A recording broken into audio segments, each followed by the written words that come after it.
Good morning, everyone. It gives me immense pleasure to extend a very warm welcome to all on behalf of the Commerce Association, Department of Commerce, Shahid Bhagat Singh College, which has clubbed us together on a digital platform for another webinar by the association on publishing conceptual and literature review based papers in quality journals. We at Commerce Association have organized various events for students throughout the year, and we are proud to announce that we have successfully managed to gather attendees for the session from across the nation with untiring efforts of the team and guidance of a teacher. The Commerce Association extends heartiest welcome to our Honorable Principal, Dr. Anil Sardana, Teacher in Charge, Dr. Anil Kumar, our convener, Ms. Aarti Saini, our session moderator, Ms. Aarti Kadyan, and our very eminent speaker, Dr. Sudhir Rana. Before we begin with the webinar, I, Pankaj Suri, from the Commerce Association, would like to request our Honorable Principal, Dr. Anil Sardana, sir, to share his vision.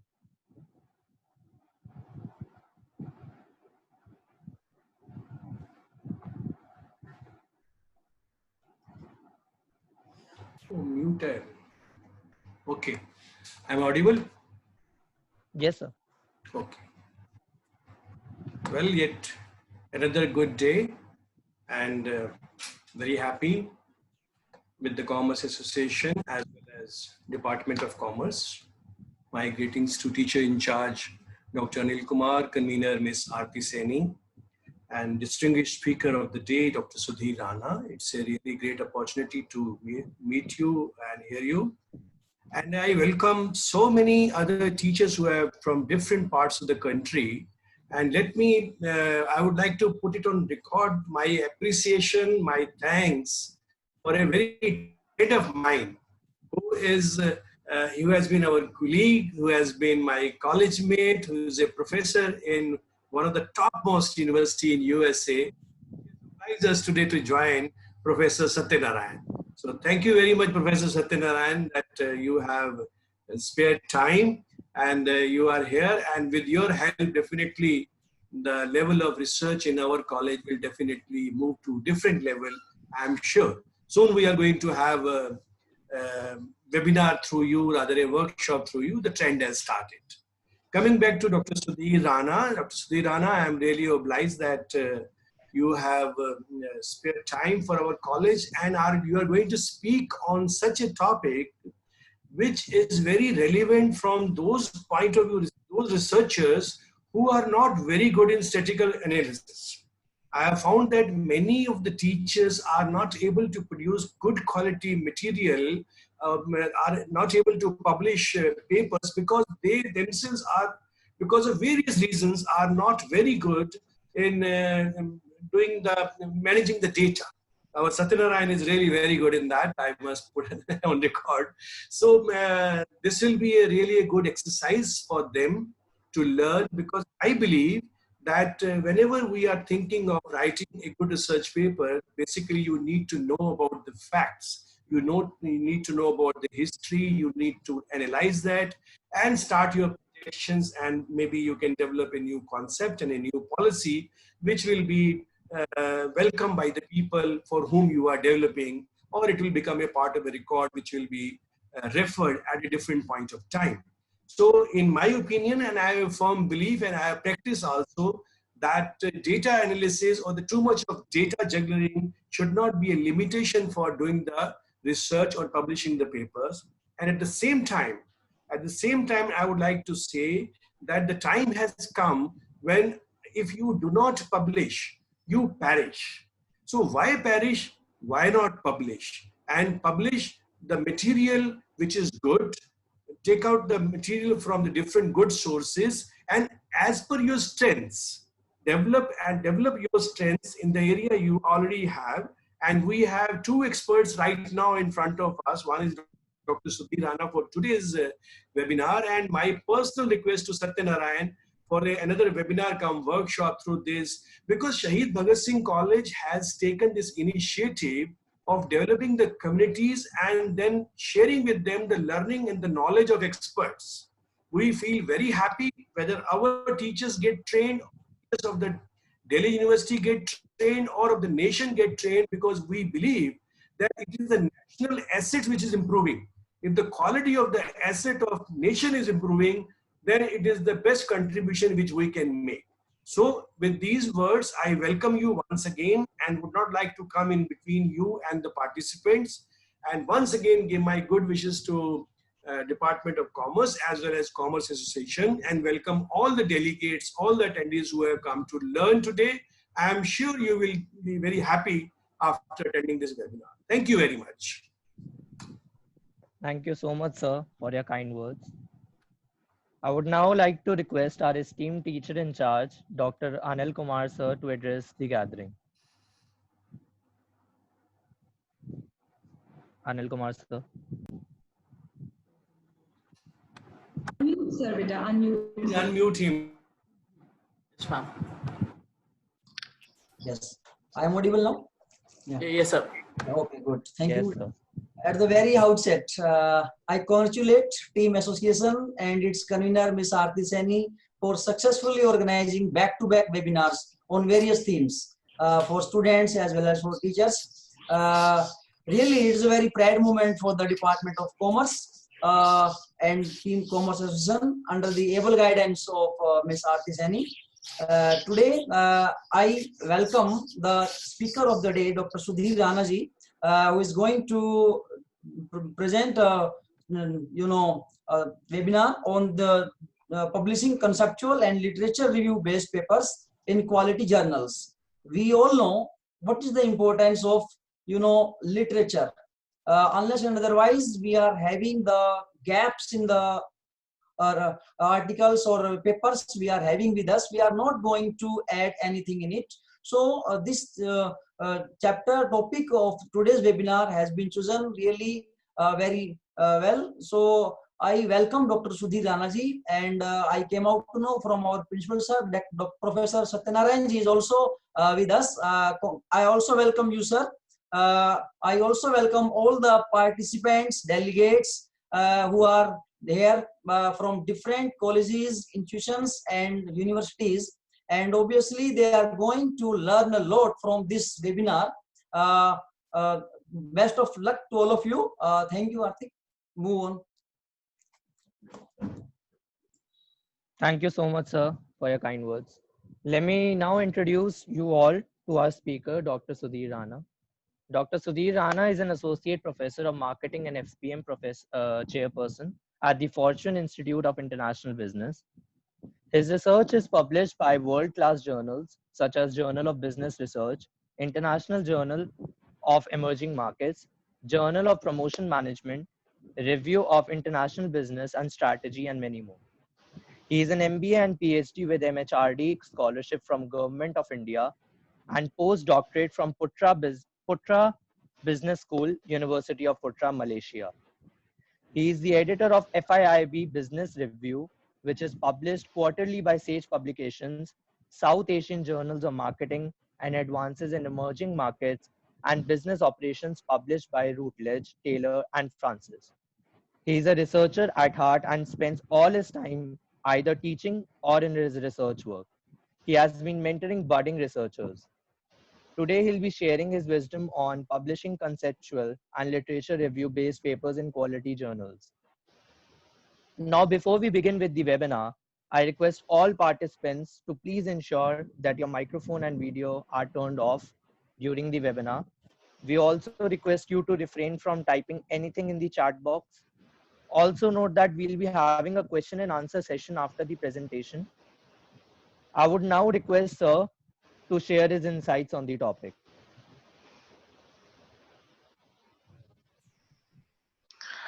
Hi, thank you so much, everyone. I first am honored that I have been given this chance to share what I have learned. Okay. Uh, what I suggest to all my dearest colleagues is that if you do not have yet collected your notepad and pen, then please do that. Because we are going to touch a lot of points during this discussion, and till I start, I humbly request you to at least have that so that you can make some points and we can have a relevant discussion at the end of this. Okay. let me share something with you that why this is one of the favorite topic that I'm going to share with you today. Why this is the favorite one? I did graduation into commerce, and I did my PhD from a technical institution. IITs and IITs are very technical focused institutions where focus is more on learning through data or applying a very advanced mathematical based methodology. So while I was doing my PhD and started my PhD, I was feeling like, oh my god, how I'm going to match when everybody is talking about softwares, data. What should I do? What is my USP? How I'm going to learn, and how I'm going to progress. Fortunately, unfortunately, the another thing that has made me learn on this methodology was specifically that I did not have many colleagues to whom I could discuss about my subject. Engineering institutes are dominantly uh, govern, or say the atmosphere is that more people there work onto the technology, software, and things related to that. And I had to learn on my own. From there, my journey started. What I started is I started reading more. I started noting down the things more, and then I thought that why don't I should take an advantage of it, and I started my first paper by writing a literature review. Though in India, the culture of writing literature review is not so much, but I feel that once when you have a strong grip on literature of a particular domain, then making arguments for your at least 5 years of research is very easy. So this is one might take that if you're planning a long-term career and specifically publishing into some quality journals, understanding what is already existing in that particular domain became very important for all of us. And organizing it in a manner that we can publish the knowledge what we learn and make some arguments from our understanding, our observations, it can really help some other scholars into the field. So I'm happy to be with you, and I'm going to share some of my learnings, whatever I have understood in this field. What I'm going to discuss or touch is the 2 points I'm primarily going to discuss about. One, I'm going to discuss about the conceptual papers. What are the conceptual paper? How these are different from the other papers. If we see primarily there are two kind of methodologies. One is the empirical and second one is conceptual. But each one of these methodology is governed by some other mixed methods. It can be a conceptual qualitative, it can be a conceptual quantitative. It can be empirical qualitative, can be empirical quantitative. So how do you distinguish both of these? One.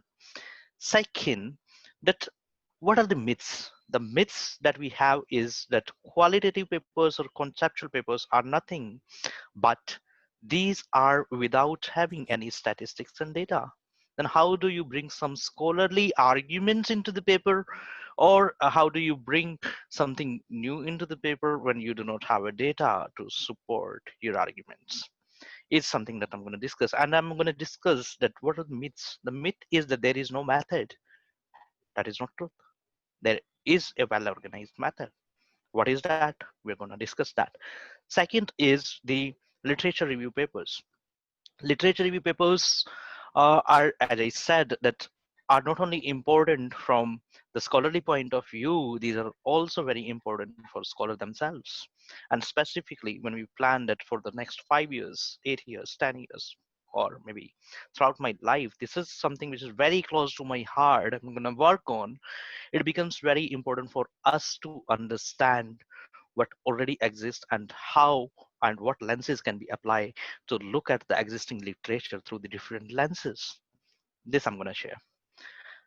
So this is the fact that I'm going to share with you. When it comes to producing a literature review or a conceptual paper, and specifically I note them down as non-empirical papers, then this is something that every scholar struggle with. How should they look like? What template do they follow? And how do I develop them? How do I distinguish that, okay, this is going to be a qualitative paper, not the conceptual or review based. This is going to be a purely literature review paper, so that I do not confuse the methodology between conceptual, qualitative, and literature review, and vice versa. So all these three components are different. Though qualitative papers, I would just like to bring slightly an argument here that qualitative papers are empirical too. They have methods like a semi-structured interview, okay, or you may have some data points that you are analyzing through a software like Atlas TI or NVivo or Laximenser. And nowadays, like WOS, Laximensers are also being used for the literature review papers. So the fact that I would like to demystify today is that how do you design your non-empirical papers? So basically, my talk is around that how do you design and conduct non-empirical papers. But I'm not going to touch to the qualitative part because that's a separate methodology. I'm going to talk only about the literature review and conceptual papers. Okay. Conceptual papers, the myth, like I begin my talk with, is that they do not have a method. And we simply think that, oh, this is a theoretical paper. It doesn't have any methods per se. So would like to demystify the approach of all my those fellow colleagues who think that it's a theoretical paper and no method is applicable. Please, we'll have to develop a method to systematically organize our thoughts, arguments, theories, and literature so that they make more sense to the reader. Then, are the conceptual papers just papers without data? I mean, is that our understanding is that there is no data, so it's a conceptual paper? Okay, maybe end of this session, you'd like to, you would have an answer to it, that whether a data is there or data is not there, and I'll call it conceptual when data is not there, or can I still call it conceptual when data is there? Are they different from the theoretical papers? How and what way? Then are they different from the literature review paper, or there is that it's a mix of literature review and the concepts? What exactly is there? So let's begin the journey and try to know what exactly is there. This is the criteria. The criteria is given by a Stefan, who is very experienced scholar in the field of conceptual papers, and he debated on having basis into 7 criterias for a conceptual paper. Before you begin a conceptual paper, you should have a clarity that what is new that you're going to talk about. And you think that's new, that may not be new for other people. And if that is new, so what? How you are going to build your argument on that is new and its relevance? Why? Touching the ontology or the root is really important, that yes, it's new and important, but why this way? Are there any chances that the things, domain can get altered in time to come, and what way? Then well done says that you have done it really well. You have grilled the domain and you brought that, yes, it's new, this is important, you done well. But is it done well? Okay, you may be confused between 4th and 5th point, that well done and done well. Let me clarify this.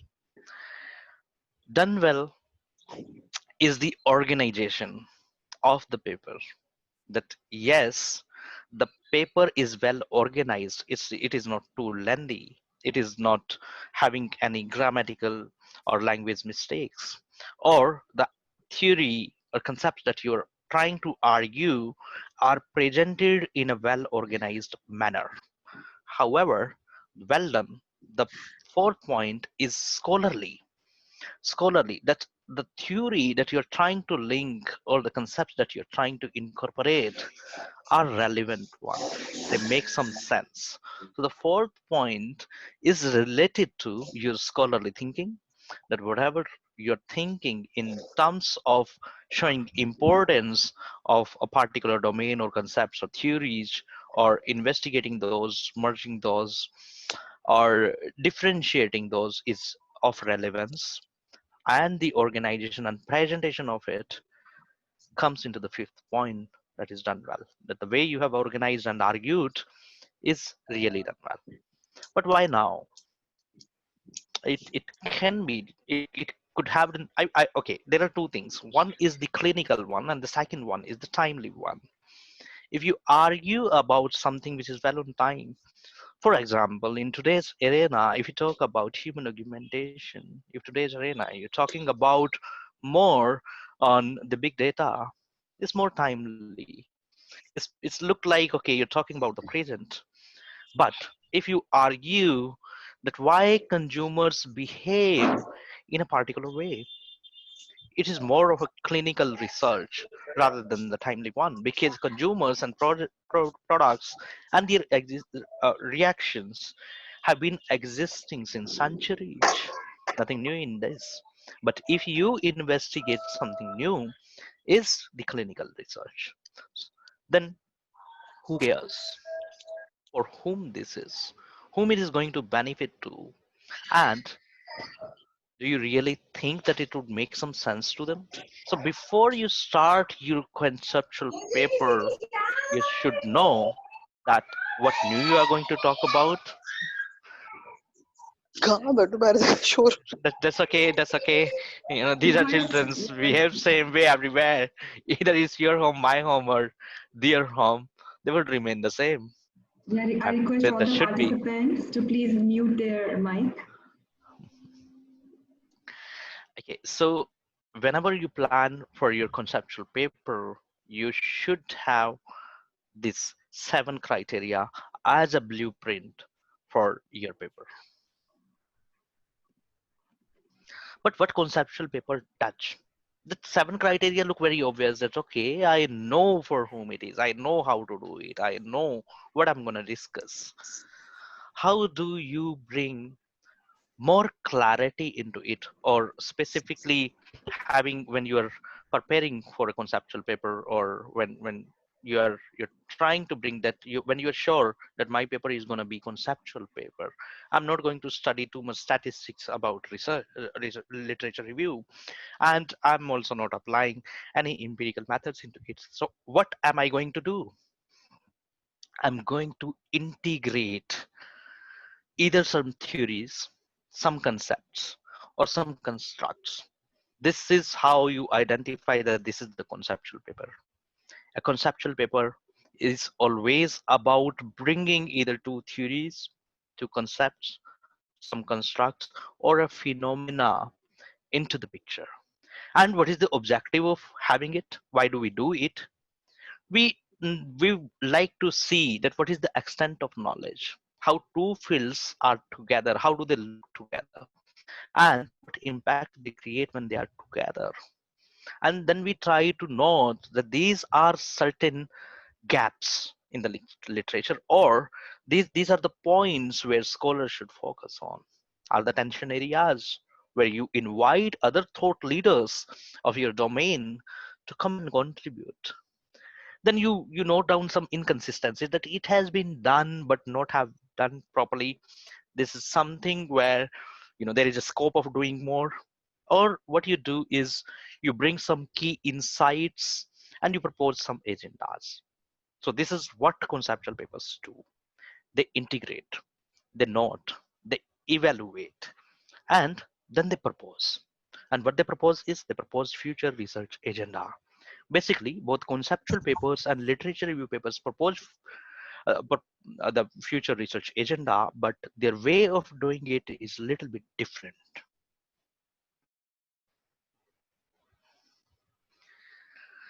What does matter for us? You know what you need to do now in the conceptual papers, and like we discussed, that we need to either integrate two theories, integrate concept, integrate some different constructs, or bring out a different phenomena and integrate it with the theory or existing concepts. Then what are we supposed to do is that whatever we are integrating, does that have a capability to generate something new? It should not be something obvious. Like employees and performance. Is a different matrix and employee engagement is a different one. But this is something that every organization have been aiming upon. Something which is like spirituality or and employees and then performance. So you brought a different concept of spirituality into the picture, which organizations were not predominantly focusing upon. Then what you are trying to build argument is that if spirituality is there in the amongst employees or in the organization, then what is the kind of impact this is going to have? So your conceptual paper could be like that. And what you're going to do is at different levels, you're going to note down the perspective, different perspective, and you're going to aggregate them.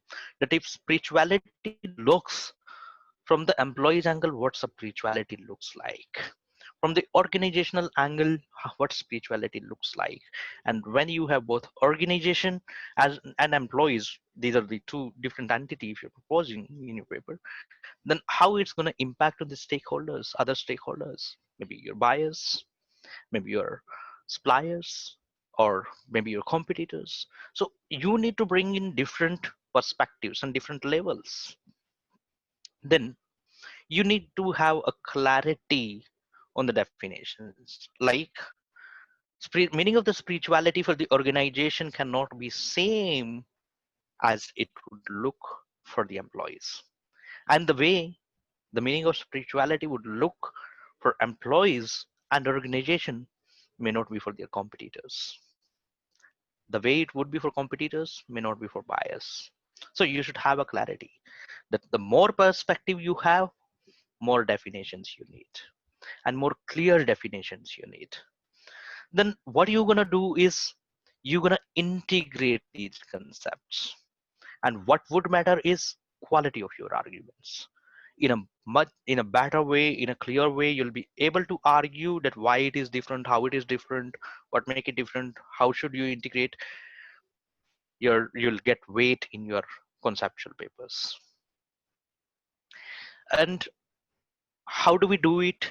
We do it with some theory synthesizing, that you have a theory, you synthesize that, or you adopt a theory from somewhere. For example, we worked on a paper, and I'm going to share. I'm taking this webinar as more of a workshop. I'm going to share a couple of papers with you and show that how this is being done, so you have more clarity on that how it is done. But I'm going to share that there are three things: market orientation, entrepreneurial orientation, and resources. So what we did in one of our paper is that we took all these three components and we're trying to bridge the dots between all these three. Resource-based theory or resource-based view is a well-established theory in itself, but when you look at the entrepreneurial orientation and the market orientation, they look differently. I mean, if you look at that CEO has a stewardship in, I mean, entrepreneurial mindset, and what is the impact? And when you look that, are the employees having a entrepreneurial mind or market orientation to understand market dynamics? So there are different dynamic capabilities model for that. So what you do, you try to relate the RBT, entrepreneurial mindset, and dynamic capabilities. You bring them together, and then you try to argue that if all these three theories come together, can they help organization in building sustainable performance, and what way? So you adopt different theories. And what topology mean is that you bring into a timely manner, in an organized manner, that yes, this theory has been from this period to this period, then transferred here, then modified it, redesigned. So what way it should be? So what exactly you're opting? You're opting to the traditional, because if you see, let's take example of RBT and TAM, there are extended versions. The way Barney has developed RBT in 1991, there has been extension number of times by Barney itself. So what exactly you're opting? You're opting to the traditional one or to the modern one? First question. The second question is that if you're opting the traditional one, then why? Why you are not ready to accept the newer one? Do you have some solid arguments to ignore them? And if you're opting the modern one, that did you check it earlier? And I mean, then it becomes more of a clinical research. Like I said, that's something when you go deep dive, investigate, not today, but yesterday, then you are answerable for it, that yesterday too. And then what we do in most of us our papers to bring clarity, we bring conceptual framework so that our reader know that what and how we are going to club together. I'm going to share this through the example of one of our paper that we recently did for Journal of Promotion Management. I'm sure Miss Aarti, my screen is visible to all the participants. Okay. This paper talks about promoting through consumer nostalgia. Nostalgia is a psychological aspect. I mean, this came from psychology. This is not a domain. This is not aspect of management. We never had nostalgia in management. It was more into the medical science or psychological science.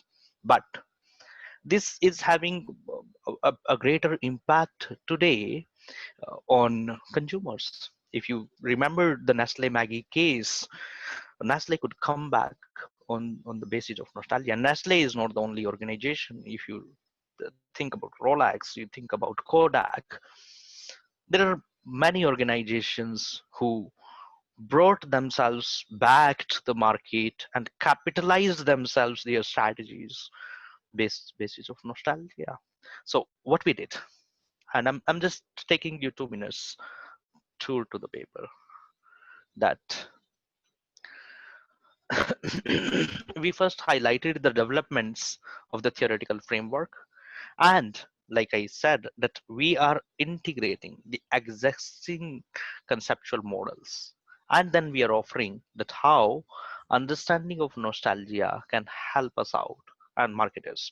This work has been primarily one of my scholar, Sachin Raut. I don't know if he is there in the meeting. He was very interested in exploring nostalgia, and he was new to the field. He's a very young scholar. He passed out from the same institution 2 years ago, and he has to establish his roots into the scholarly community. He was aspiring to do a good PhD. So what I decided for him, I said that, okay, do you know the domain, and up to what extent do you know the domain? Do you know the domain, that how different theories, concepts are existing, and how other theories, other concepts can help out in establishing the domain? And some thought-provoking questions has inculcated a mindset in him that he was ready to explore more, and then we did it together. I also started getting interest, and then we both as a team we did it. So what I'm interested in showing to you is we established the background of the study, and what in the background we tried to show that there are different theories that are existing related to nostalgia, starting from the medical history to different demographics to different consumer reactions, like, and their stimuli reactions, and then different organizations that are opting for nostalgia practices, how this is helping them out. And they are, like, we established some, if you could see this page, some brands example we have given, some historical ground we have given, that this is how it has been capitalized into the market. Then we have framed certain questions, and this is how the questions look like. That what are the constituents, means dimensions, parts, that nostalgia proneness occurs among the consumers, and how should we capitalize nostalgia into the promotional practices. Then do consumer around the world, they react same in the nostalgic manner? Or if we differentiate them in on their demographics like age, gender, social identity, then what is the impact? These are certain arguments that we are trying to bring into the paper. After having a literature review done, we the literature review is should be very solid in terms of bringing the arguments into the paper. And while you are argumenting that why nostalgia should be part of promotional practices and why this way, and if you're claiming that which perspectives are important, then you'll have to frame your literature review in a much more argumentative and critical form than to what you present into more of the empirical papers. This is the methodology. Like we said that what we are going to use, we said that we aim integrating concepts from psychology, business management, and more specifically to marketing practices. So you should be very clear what you are going to integrate to, and then how you are going to integrate is important. And we said that we are going to develop a conceptual framework to facilitate understanding. Okay. And then how did we bring the clarification onto the objectivity of the paper? That we did it by synthesizing different concepts, justifying their contribution by some examples. And we have incorporated the concepts specifically from consumer psychology, human sciences, marketing practices, and then we are going to integrate them through a phenomena into the marketing angle. So we made it very clear, though we are in using the concepts, but we are looking at more from the promotional perspectives in the market. So we have presented a conceptual framework, which comes in the last. We'll show you that. And then we started making the perspectives. Like I said, that there should be perspective. So first we brought in the consumer perspective, that if we look at nostalgia and promotions from the consumer angles, then how does it look like? Then we brought in the second perspective, that the consumer, like we had some questions, which is sub questions of the consumer, that consumers across the age, how do they look like? If we talk about their other demographics like gender, then is there a difference, or their social identity we talk about, then how it makes a sense. Then we second perspective we took is the marketing perspective, that how do marketers look at it, and does it club somewhere, make some sense. Then in the marketing we took different subdomains like advertisement and communication is one, aesthetics is second one, co-creation, crowdsourcing. I mean, there are different marketing practices, places and spaces it talks about. And then this is the main point, this is the integration. What we are saying, the main argument that we brought is that nostalgia exists in every human through human senses, and marketers develop certain practices through their advertisement, promotion, aesthetic, promoting their space, place, through celebrity endorsement and whatnot. These marketing practices get capitalized only and only if they have a success of arousing nostalgia amongst the consumers. So attachment, arousal of nostalgia, and bringing them to consume that nostalgia to buy your product is something which is really important. And we are trying to argue and present that how it should be done, how marketers can promote their products so that they can capitalize on nostalgia, they can take advantage of it. So I'll straightly come, I have many more papers to show. So this is the conceptual framework that we brought, that there are human senses, this is the consumer perspective, and this is the marketing perspective, that there are certain promotional practices that organization opt, and this is the integration. So we integrated the marketing perspective and the consumer perspective, and this is how we built our conceptualization. Okay, So now I'll take you to the other part.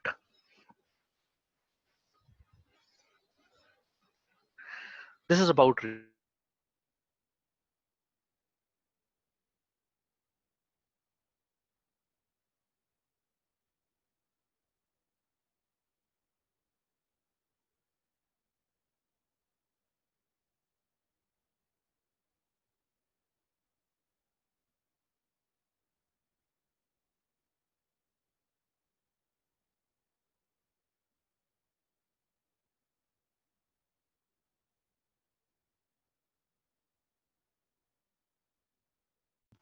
but you are almost making nothing out of it.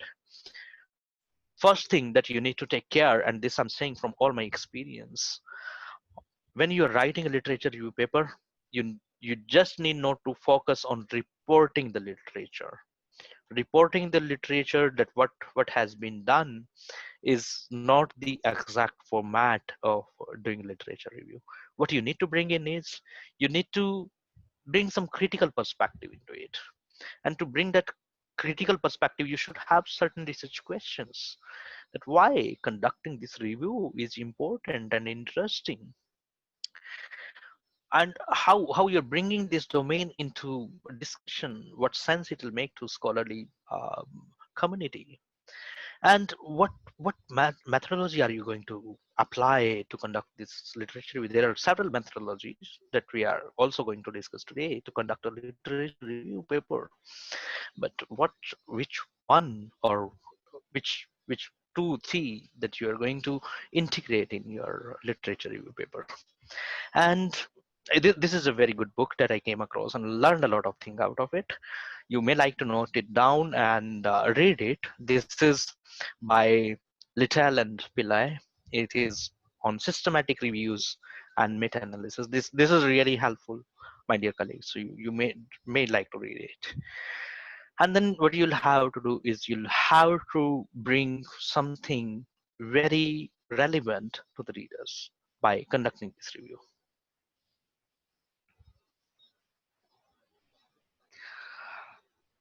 Why do we do it? Because we see that something which is being argued in the literature is not correct. And what you want to do is you want to bring them either into silos, you want to clarify the definitions, you want to outline that's how they should look like, how the conceptualization, reconceptualization of the domain should be.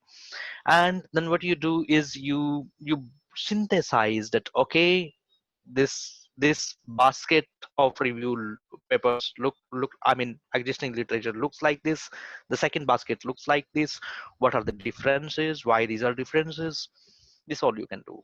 And when you see that there is not much rigor in that particular domain, you would like to explain that why rigor is not there and how rigor can be brought in.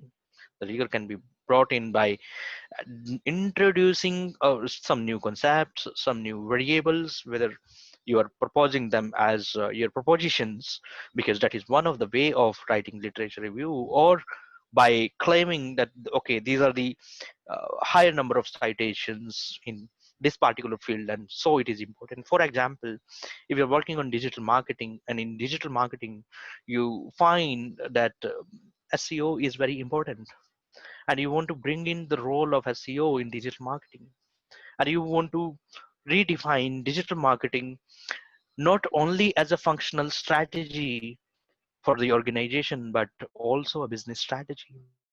So this is how you argue from a niche, or from a deeper concept to a broader concept. If you look into the corporate strategies are at the top level, and whereas SEO is a function of marketing department, that they want their product to appear to the prospective consumers through different touch points. So having said that, you are looking at from the top view to the bottom view, and then you argue that no, it should not be a function in the organization, it should be a corporate strategy. So this is why you need to bring in your well organized way of doing it. Then what you do is evaluate either the existing methodologies and concept, and you bring new insights out of it. Like I said, that you want to claim that digital marketing is not a functional strategy, it's a corporate strategy. So that's something new that you're bringing into the picture. Then you there also you develop framework, you reconcile them, you alter them, and then argue around those. And what why review papers are more famous is that if they do not have a clear research agenda, I mean clear scope of future research, trust me, you'll struggle to publish your literature review, because can reporting is a clerical job. Good journals will not host if you have just reported the literature. If you do not have adequate inference of bringing some new insights from that literature review, you will struggle to publish that. So my suggestion is, when you plan to conduct literature review, have certain questions, develop a methodology, and produce some inferences from that literature review in terms of bringing the future research agenda. Okay, these are certain types or say methods of conducting literature review papers. One is domain on theory based, where you look at a particular theory and you see that in this particular domain how it look like the example that I'm going to share with you is RBT into marketing domain. Now RBT is a strategy concept from strategy, and how it looks into marketing domain is something which has been argued. Second is systematic review. This is the most famous technique of conducting literature review papers. In this, you actually develop a method that what should be done, how it is done. This brings more transparency. It brings more clarity on what has been studied or reviewed and what has been left and why. What time period has been considered, what rankings has been considered. I mean, what you studied, what you not studied. Transparency is there, and this is being done step by step. Third is meta analysis. It's done by two ways. One is that you collect literature. Basically it is when you have a number of research years that you want to study. For example, you want to compare two domains, that India before freedom and after freedom. So or you may bring that India into three phases: India before freedom, to up to the stage of globalization or economic reforms, that is 1990, and then India after economic reforms. So now you have three different baskets. In these three different baskets, when you will have a lot of literature, whatever domain you're working in, and manually organizing this literature is not going to help you out. That cannot be done. And also if you will do it manually, there will be very high chances of errors. So journals may not believe that, okay, even if you have done that tough task, that have you done it correctly, because we are humans and errors are humans, and one error can spoil the entire research findings. Therefore, we apply some statistical technique on conducting that literature review, meta-analysis. And second is a simple meta-analysis, one kind of work where you have less focus. I mean, you do not choose very broad, but the number of articles are manageable, maybe below 2000. So that is meta-analysis. Then structured reviews, where the structured reviews, basically there is conflict. When you'll read the techniques of literature review, you'll find that structured reviews are being looked at many senses. Some would say that structured review should have a framework and you should make the structure around the framework, and so some would say that it should have propositions around that framework, and you need to review the literature through that propositions. And the last one is the bibliometric review, where you look at the citations, influential authors, and by using some of the software like WOS or Leximan, so you develop a conceptual themes, and you bring in surface that what people are reading, why these are reading, why, who is the influential reader that you should read, which are the influential topics one should read. Okay, let's come to the first one. The first one is the domain or theory based literature review. As I said, that in this type of literature, you look at a theory which is primarily from a different domain, not from the same one, and then you see that how this theory is going to help and contribute in this particular domain. Okay, I'm sharing this. This is very interesting paper. Okay, this paper is, like I said, this has been published in Journal of Academy of Marketing Science. Resource-based theory in marketing. So what these scholars are trying to argue, these scholars are trying to look at that how RBT is working in marketing, and should it work, should it not work, what are the challenges, what existing literature says, how marketing scholars are utilizing the RBT theory. This is what simply uh, uh, authors are trying to argue upon. So what authors have done, they first looked at the RBT theory, then they took some assumptions and logic of RBT theory. They noted the relevant literature, especially in terms of terminology, and the different arguments that they framed. This is from where the exact arguments start: resource-based theory in marketing. And there they started giving flow to their arguments, that in 2000s, 104 marketing articles referred RBT.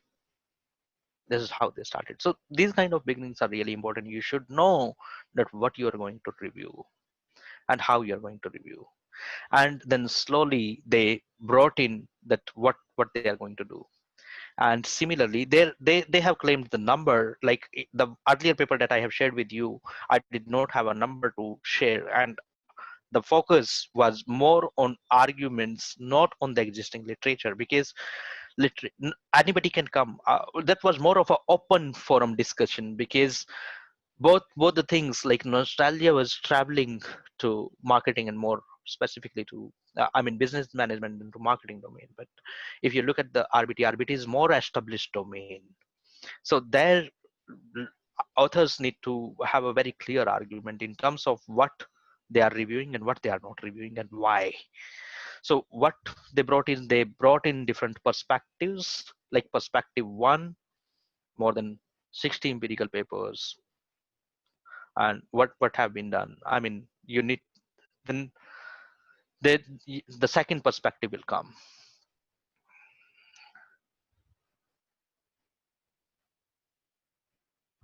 This is perspective two, the market-based resources. If you look at the tables, first authors have provided the first perspective and then documented each paper. Like you can look at the table two, which is continued since um, uh, you know 2 pages before this actual page. So what they did, they said, they noted that these are the authors, these are the resources that they focus on, and these are the main findings. So they have documented. So now the scholars who are interested in knowing RBT in marketing necessarily not need to reach to each of this article. And this is one, everything in one, that under one umbrella that authors are trying to serve to the upcoming scholars, that if you want to read, you need to know that these are the existing findings from the literature.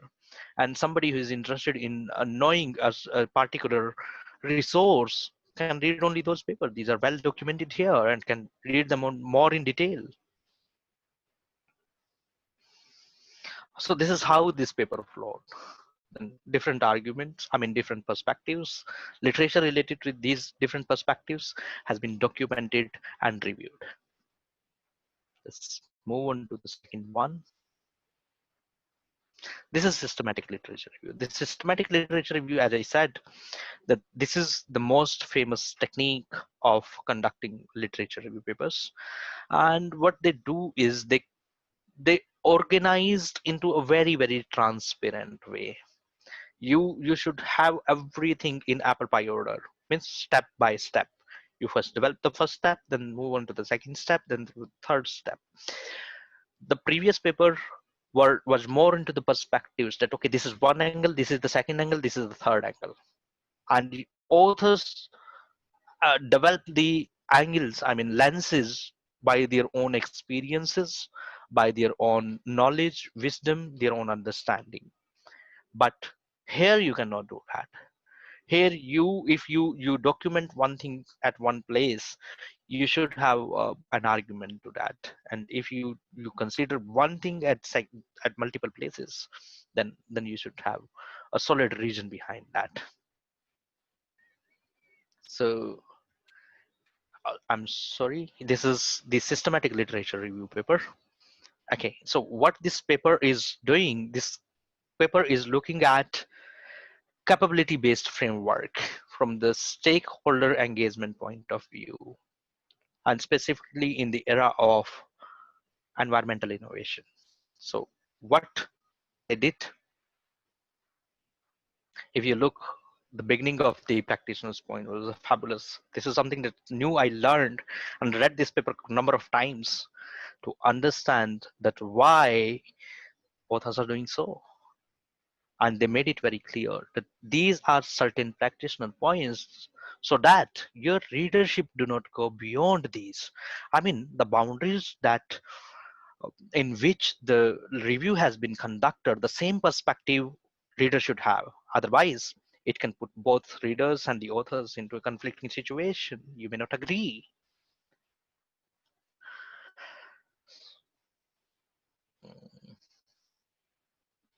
Okay, so this is what first the system authors have developed. Authors are saying that there are two things that they are going to integrate. One is dynamic capabilities, which is very famous nowadays. And the second is the operational capacities. And operational capacities is more like that existing into marketing, environment, and technological domains. And when you look at the dynamic capabilities, then they're looking at the four constituents like value framing, systemized learning, integrative view, and the external integrative view. One is internal integration and the second is external integration. And what they are aiming to prove, they are aiming to prove that into the existing literature, this is how the structure look like. And this is what comes in when you do this, that there is environmental innovation and there are benefits. So organization, if they enhance their capabilities, especially the operational one, then they get number of benefits. And when there are dynamic capabilities, then the whole environment, I mean, the whole ecosystem work around that. So this is what they are trying to argue. So what they did, they opt for a method, if you see, and this is their method looks a little bit different than what had been shown earlier. These are the search strings. Search strings means something that they have taken sustainability, that they're trying to say that if there are operational capacities and organizational dynamics, then it helps organization to have sustainable performance. So what does they mean by sustainability, and what are the keywords around the sustainability that they opt to search the literature? Innovation, stakeholders, and engagement respectively. And these are the keywords that they have used. Then how did they search? What are the libraries that they have searched? Once when they searched and they collected the literature, then how did they screen? As I said, that the systematic literature review has to be very, very, very transparent in terms of what you have included and what you have not included. So this is what this is. They said that they did some screening checkups, and when you do search screen, then you remove some literature by saying that, okay, this is not what I'm focusing, this is what I'm focusing on. So you do that. And this is something again I liked in this paper, and maybe we always give regions of inclusion, but we do not give reason for exclusion. Okay, so this author has done a wonderful job in bringing more clarity to the systematic literature review by giving the reason of exclusion too. That if something I have not considered, why I have not considered. And then they produce the results by saying that these are the number of papers from different journals. These are the results in terms of type of research, type of innovations, stakeholders, and then each of the hierarchical model that they have developed, they synthesized literature in all of that. For example, this is external integrative capability constituent that they were talking about in their model. So every paper that they clubbed or they considered under this heading is reviewed and presented. And similarly for the integrative capability. And these are the papers, these are their findings. So what it helps to the scholar is the, again, scholars have different baskets that they can read up to their choice on noting down what has been done, what has not been done. And not only that, the authors are also trying to prove their argument that if the dynamic capabilities and the operational capabilities come together, they help organizations in bringing a sustainable performance and help in building an ecosystem around the organization that help many firms to bring in more sustainability into the industry. So this is what authors are trying to prove. Okay, so let's move on to the another one. This is meta-analysis and the simple meta-analysis. So meta-analysis, like I said, this is, you need to have a little bit of understanding to the statistics to conduct meta-analysis. And basically this is being done when you have a huge number of papers that goes beyond manual recording of the papers, or it becomes very difficult to record each of the paper manually. I'm going to share just one paper of mine that I did not apply meta-analysis as such, but I have applied simple meta-analysis. In the simple meta-analysis, what I did is I prepared some Excel sheets, and then through those Excel sheets, a simple percentage recording of the papers has been done. And this was the first review paper that I have ever wrote. So it was not, I was not so good that time in choosing the publication outlets. Uh, I was a PhD scholar that time, and with the passage of time, I learned more. This got published in very ordinary Advances in International Marketing, which is published by Emerald, though that's recognized in the field of marketing, but not very famous for other my fellow colleagues who belong to other domains like finance, HR. So what we did for this is we classified the literature, and then we have noted down the domain, I mean progress of this classification. So what we did, we had, by the way, 116 papers to review. So first we looked at objectives you should have. So first we looked at the conceptualization.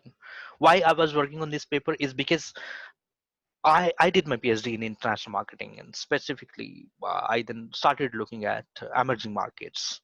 So I was very confused between the terms like global marketing, overseas marketing, international marketing. Are international business and international marketing similar? Because international marketing also considered market entry modes that uh, that have like foreign direct investment or importing, exporting, and franchising or joint venture. And so does the international business. I was very confused that what should I take where, and if I develop my arguments that okay, this is international marketing, this is not international marketing. If I need to understand that myself, then I should have a thorough knowledge of literature, and in the literature where people are claiming, if somebody is working on exporting, are they claiming into the international marketing or in the international business?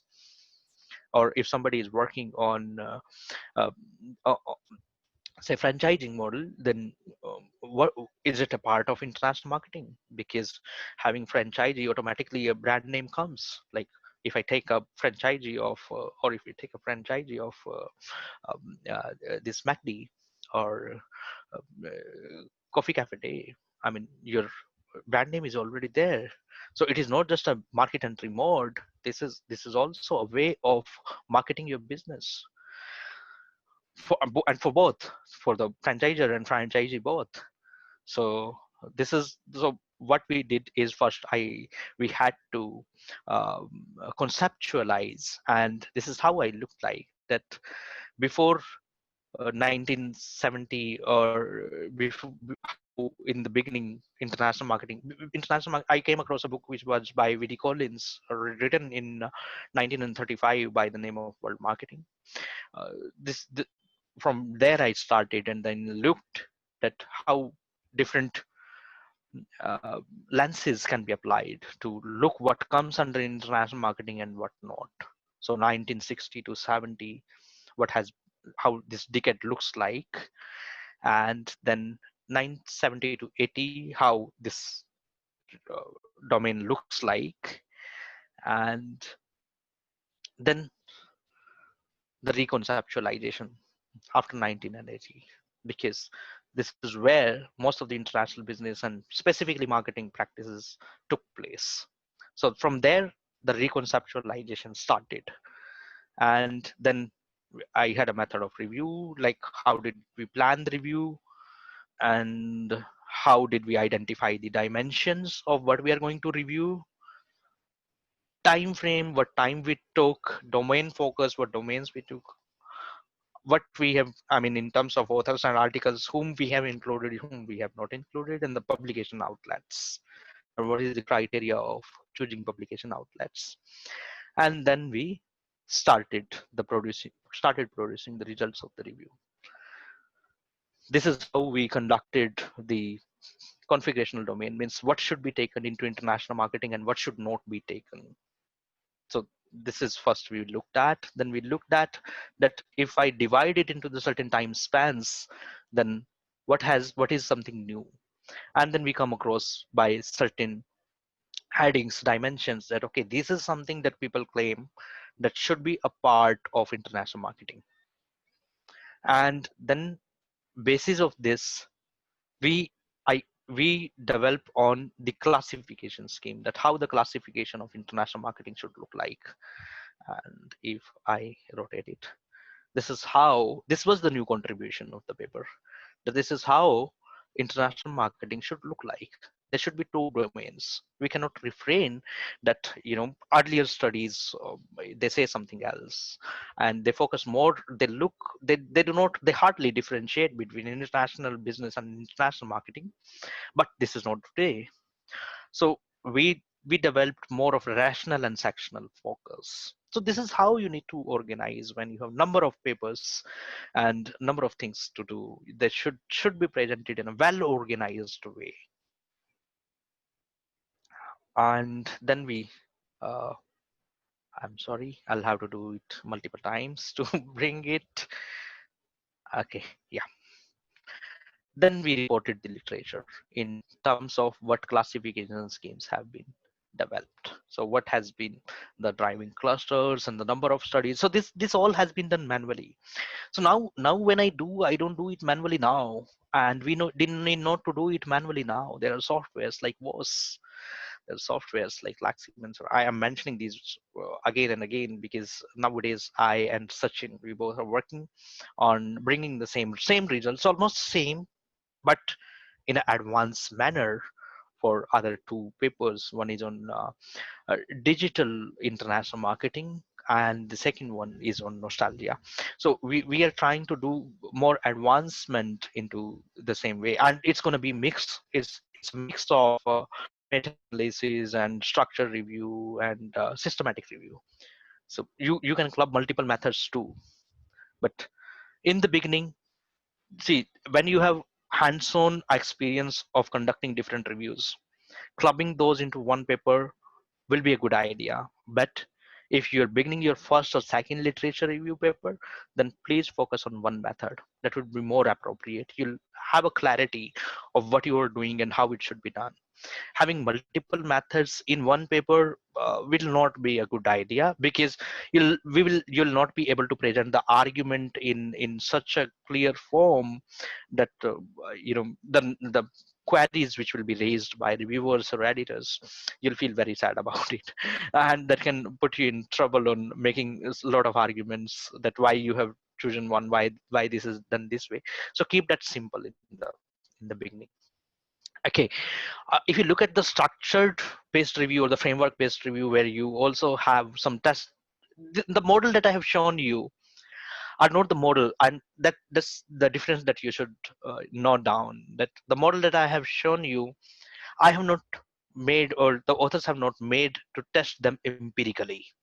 Okay, and the model which is being made here have a chance to test them empirically, and that's the basic difference between the framework based review and the structured based review.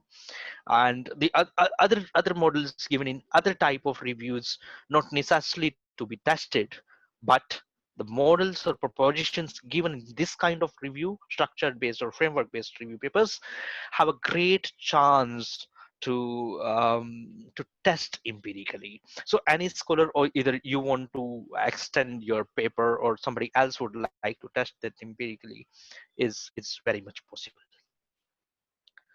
This paper is by one of our Indian fellow colleague, Justin Paul, and what he did is he also opted for a mixed method. So this is how his review design and structure looks like. He took two perspective. One is the franchisor perspective, and the second is the franchise. The second is the franchisee perspective, and the common understanding. Okay, so you can test such kind of model. You can go to both. Now if you look, you develop a questionnaire on it, and you can test the perspective of both. You can go to both. You can test the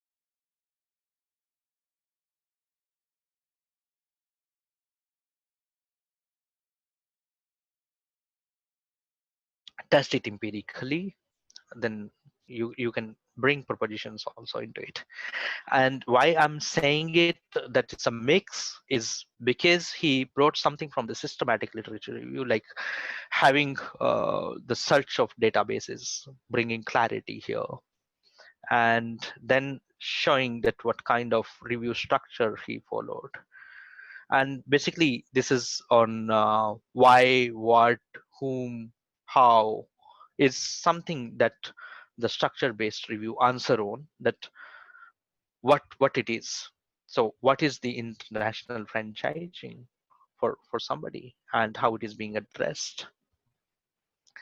And as I said, that this should have a clarity on giving proper definitions. If there is inconsistency somewhere, then why it is important, then giving an overview of why it is important, then how it is being done, that how literature is justifying the research progress,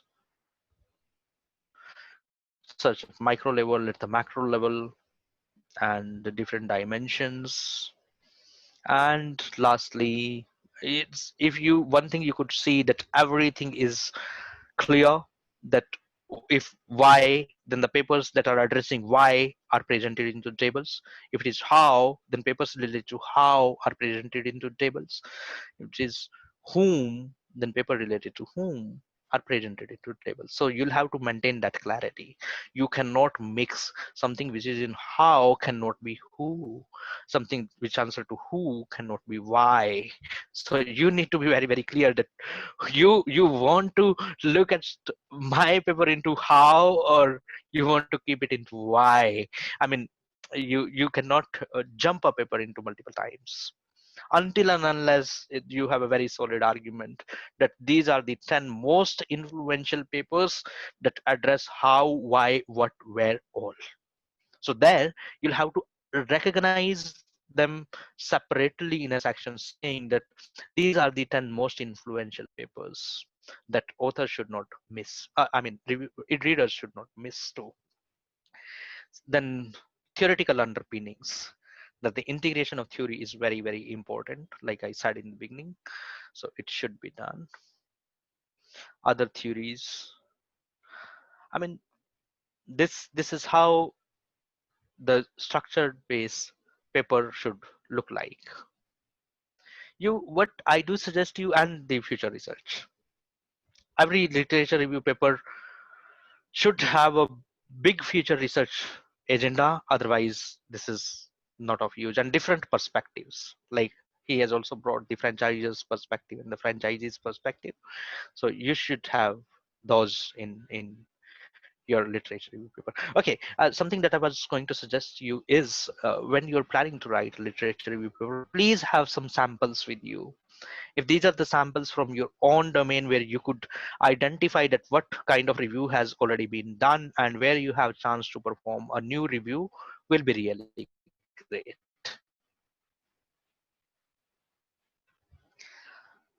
This is the last one.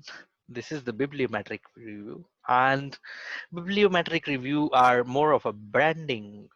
They brand something, and why journals like them is that when you say that, oh, these are the 10 influential authors, oh, these are the 10 influential papers, or papers are coming from these journals, and what they help is they collaborate themselves. And because they're responsible, it's a very small scholarly community. These scholars help each other in if suppose I want to publish something which is academic kudos to my own journal, I'll not feel very happy about it. And my community citizens and my colleagues will also say, oh, so what, you publish something about, you are talking good. It's a self-proclaimed review that I'm talking good about my own journal. So what do these why do editors used to publish these kind of reviews? That you scratch my back, I'll scratch yours. You talk good about my journal, my papers, my areas, I'll talk good about yours. And they used to do it. And not only that, they bring a significant contribution too, though that's a very informal thing that I brought in because I'm a part of the editorial committee with some of these journals. And they are very happy we keep on chatting informally that, okay, you do this for me, I'll do this for you, kind of stuff that goes everywhere. Anyway, I'll not get into that. But what the objective behind these bibliometric reviews are to bring in that what is speaking really high, what authors and readers are reading and citing, so that that where the weight is going, where the academic fraternity or research fraternity in that particular domain is moving, and who are bringing some good results, work in that particular domain, so that upcoming scholars do not miss out on reading those. Then influential themes and journals is something that everybody is interested in reading it. When it comes to a question, what should I read and what should I leave? There the bibliometric papers help that, okay, these are the authors that you should read, these are the topics that you should read, these are the journals that you should read. This is how the bibliometric analysis look like. This is again from one of my Indian friend, Umesh Bamil.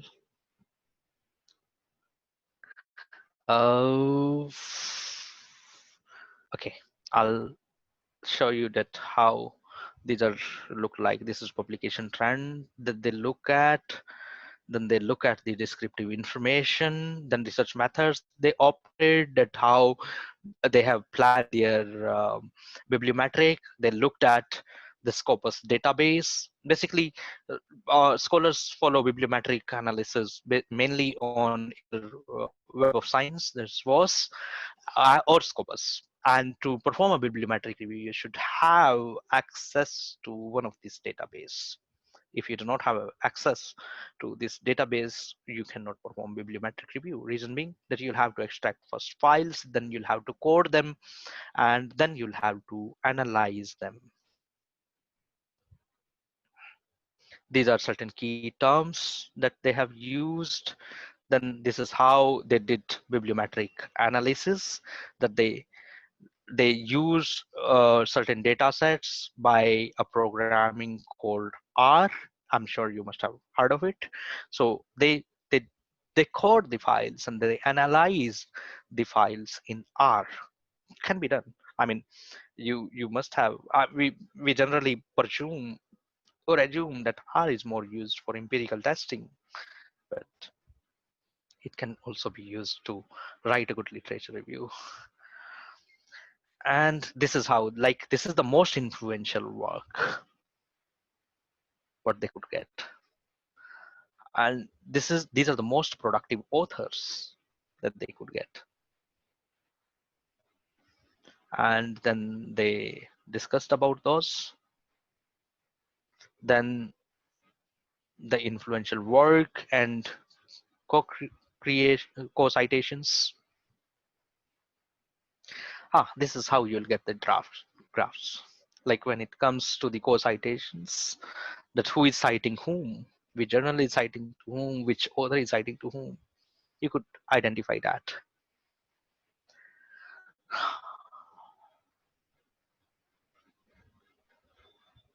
Oh, these all tables talk about that.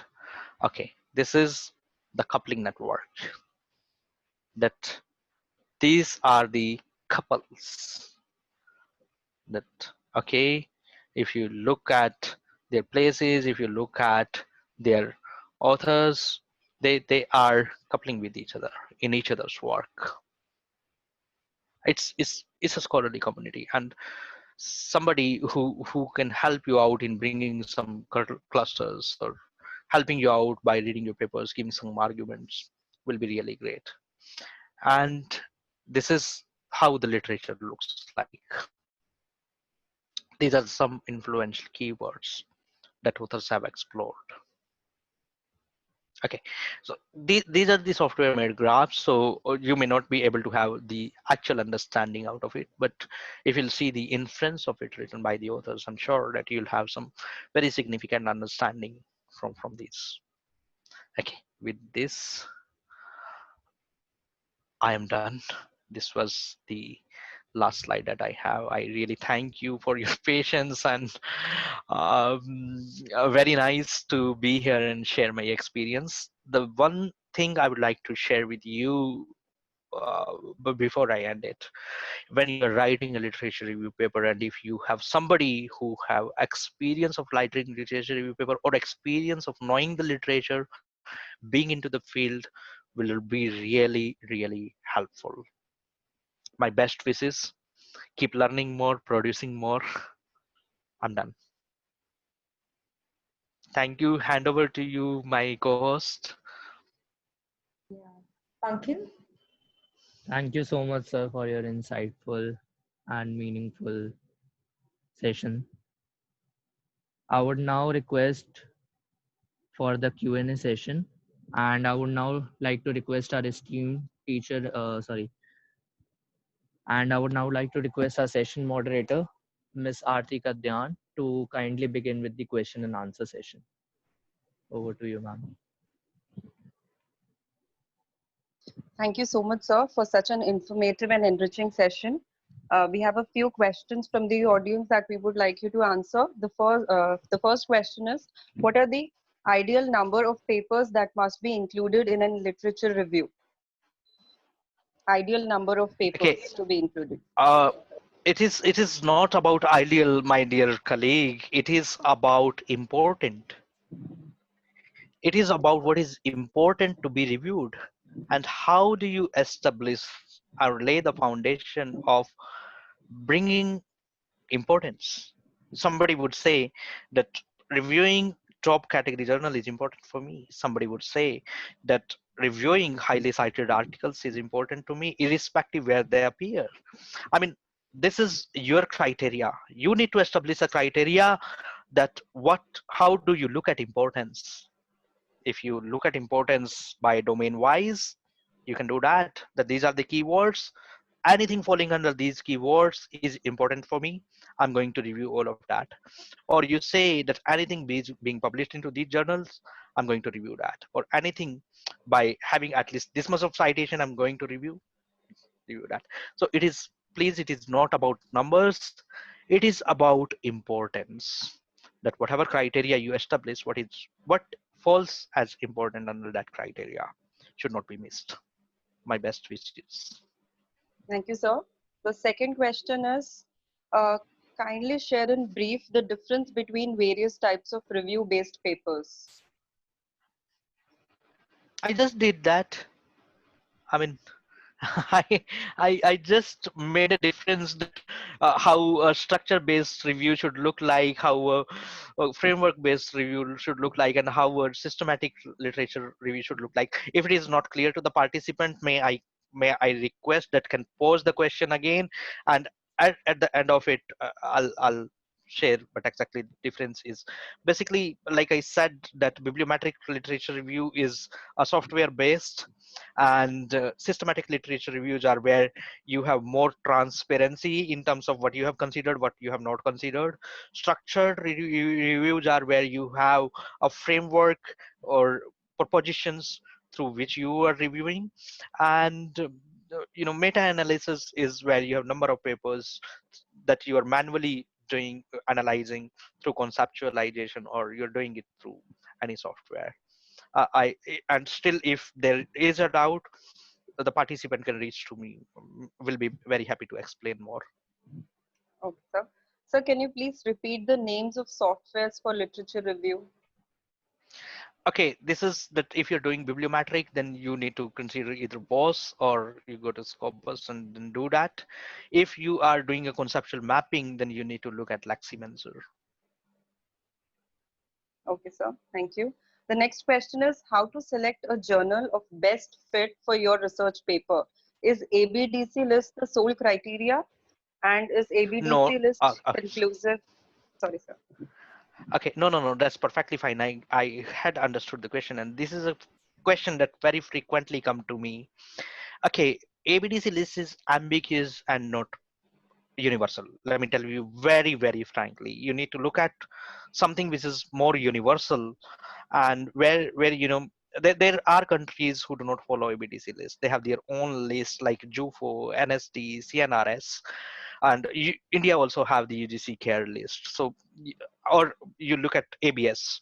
So there are a number of lists where you would not like to just pick one and put yourself into the trouble that why you have considered ABDC and not the other ones.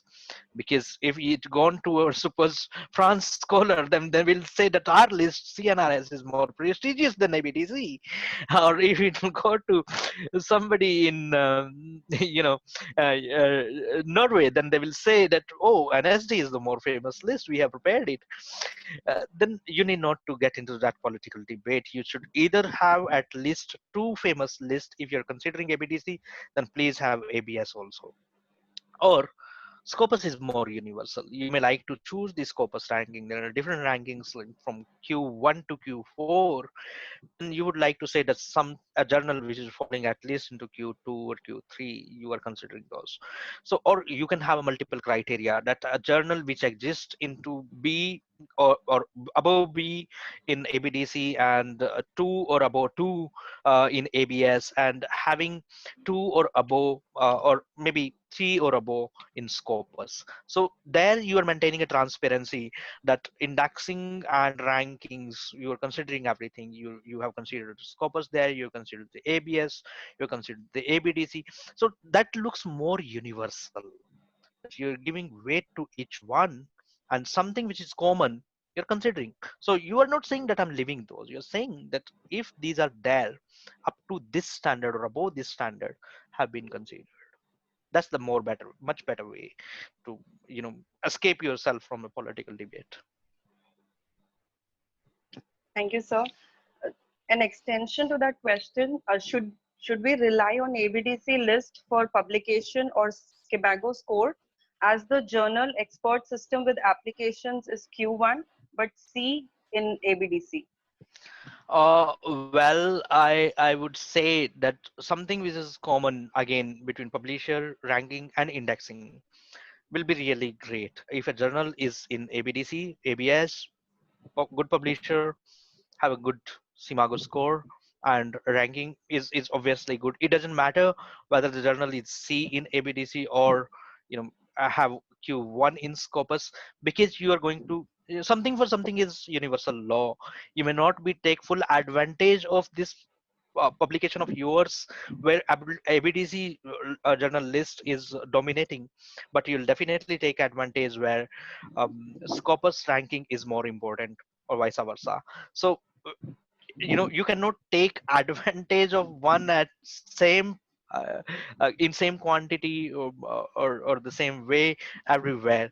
Somewhere you'll get more, somewhere you'll get less. But I'm sure if the journal is Q1 in Scopus, must be very good. And congratulations to the author who could publish there. Next question, broad-based review using Google Scholar or Web Science or specific journal literature review? Well, specific journal literature reviews are being done by the editors. For example, you can look at International Marketing Review. You'll find a literature review being done by Professor Naresh Kumar Malhotra. That's just one example I'm sharing. Uh, Reviewing one specific journal is not a good idea. Reason being, if editor do not take it, your articles go nowhere.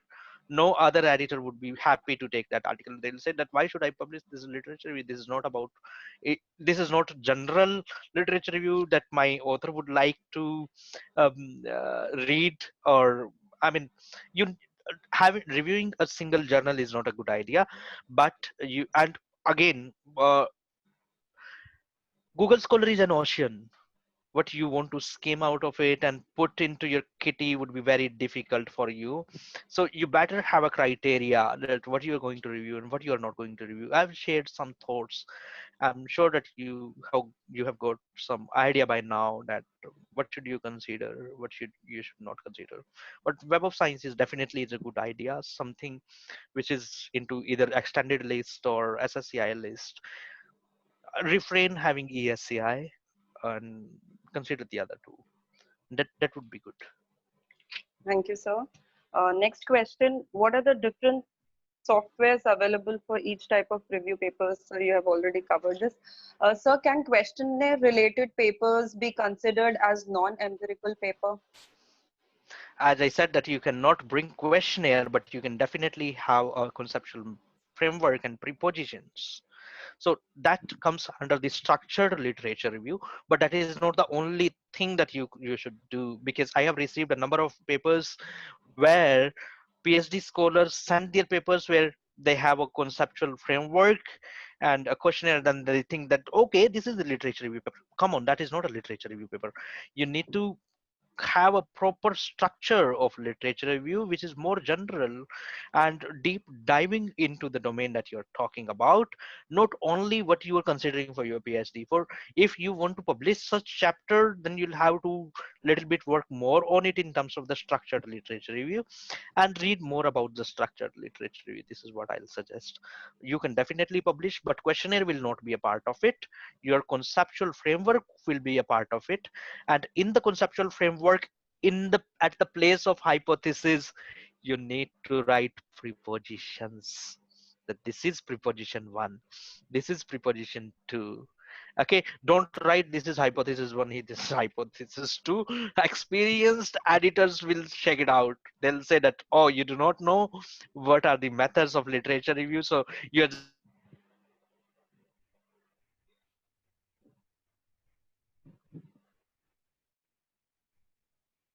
Not the hypothesis. Do not say that you have a questionnaire, and make it more general in terms of structure. Good luck.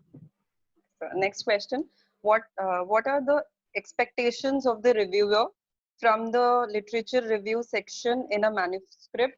What are the key areas? Okay, one big expectation is that you do not mix it. Reviewer would like to see the clarity into the literature review. You need not to put the citation just for the sake of citation. I have oftenly seen authors doing it, that because I need to cite a few papers in my literature review, let me cite those. And there is a lot of cross citation. In one of my webinar, I've clearly shown that one my paper which is got recently published with JBR, that is Journal of Business Research, I had clearly mentioned that how citations have been misused in the literature. And we could come across to one of the very scholarly article which was dominating in our own research questions that we raised there. And what earlier literature have done, whatever the article is not saying, because we do rephrasing, paraphrasing, so whatever the original soul of article was there has not presented in the literature, and there were a number of citations. So what you should do is have write your own literature review and write only what you have read. What you have not read, please do not put the cross citation just for the sake of giving citations. That is really bad. And if your paper come across to any of the reviewer who is expert or somebody whose paper is there, that will put them off, that okay, you have not read it but you are citing it. Thank you, sir. Next question. What are some frameworks or methods to do systematic review analysis? I have just shown one, that you should have clarity on the domain keywords that you're going to include into the literature review. Then you should have number of years that you're going to review, the kind of journals that you're considering. That all, the more clarity and transparency is the beauty of systematic literature review. What you have studied, what you have not studied, you should have a full clarity on that. Okay, sir. Next question. Please guide how to keep a record of papers we read. Okay, keep some papers according to the project that you're working in, where they're helping. Suppose if they're helping into the methodology, then please maintain a folder of methodology, and all papers that are fit into the methodology, keep on moving them there. Keep a folder like interesting papers, so something that is really interesting, move them there. If something related to the argument, then please make some sections, folders and subfolders related to argument. Then please make a move of these paper there.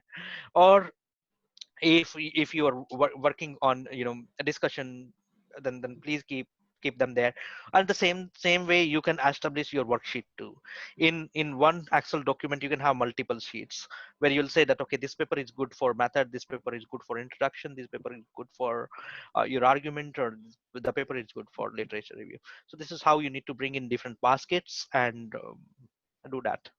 That's the only way.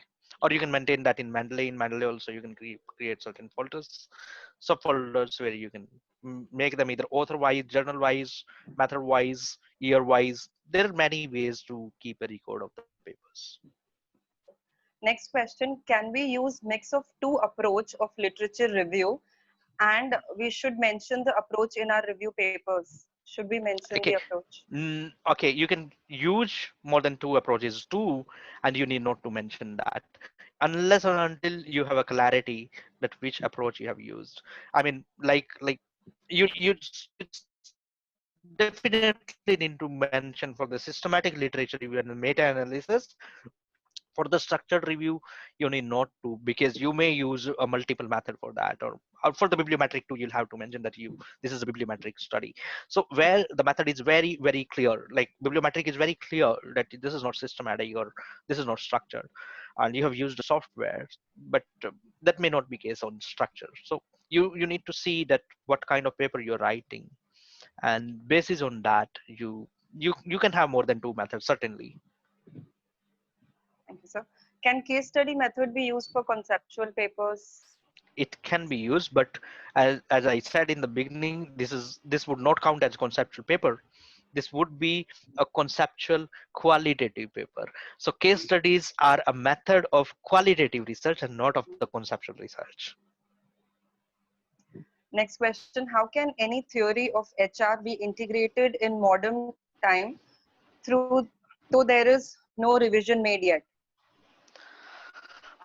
That's a very deep question. I'm unfortunately not an HR expert, but I think you should. I given you an example of human argumentation and the big data, or say artificial intelligence. So any theory like artificial intelligence and leadership theory can come together. That how a leadership theory is bringing more innovation, and are these leaders, are those who are